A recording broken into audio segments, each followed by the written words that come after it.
I've had a really hard time picking a favorite vehicle. People ask me all the time, what's your favorite build? What's your favorite vehicle? I'm like, I don't know. It's hard to pick, but this is it. This, for right now, this is my favorite vehicle. I go to it every time I get into a game. It's likely my first vehicle I load, and it's oftentimes the last one I load, just for a last minute run. I love this thing. It loads really fast. It's very efficient. It's just like so many of my others, but there's nothing wrong with it. Like, it just works just like I want it to all the time. It, occasionally I die in the thing, but that's okay because the percentage of times that it works out like this and I just get to the treasure, and that was basically nothing. It was like a nice, easy run. I love it. It only takes 20 parts to decorate the car. 20 plastic parts and you're done with the decoration part of it. I know it's simple, it looks kind of lame, but seriously, 20 parts! That's awesome! Thank you guys for watching this video, and thank you for watching my channel. Please subscribe to my channel and like this video if you would, please, if you do like my stuff. This is 20 pieces of plastic to decorate this car. So it's all plastic. The paint job here is also plastic. The paint job was done using the technique of 0.04 rather. So you grab a block like that, you go 0.04 on your scaling tool over here, and then you scale it down by 0.04, so you get 2.04 total, and then you just pull that in. And you can see that that's at the same level that I've chosen there. It's a nice reliable way to get a relatively thin block. It's thinner than 0.01. It's about half of that.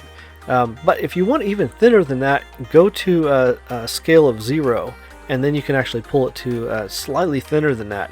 But it takes a little bit of effort. It's not a free thing. It doesn't go there fast.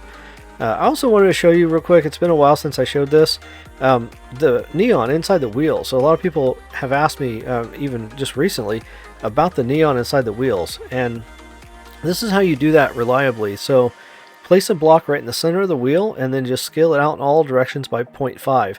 So you end up with a block that's 3 by 3 and it's 2 deep.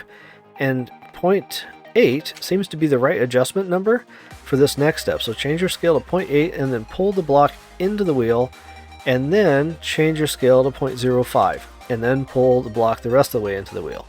And there you go. That is the same sort of thing that I've got going on up here. There's a hub in the middle that'll still show through, and it's at least about the least amount of neon that you can have inside the wheel and still have it come out looking decent.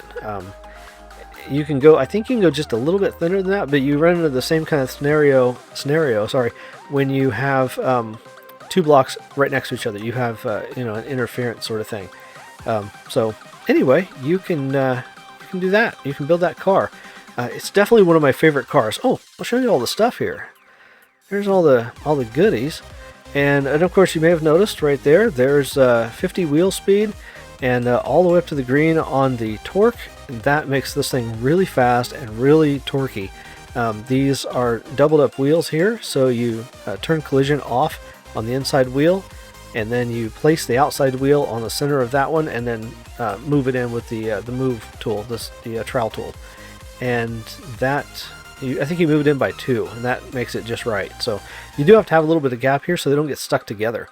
I think maybe I could get away with going a little closer than that, but this seems to work just fine. I don't know. I think I just go in by 2 usually.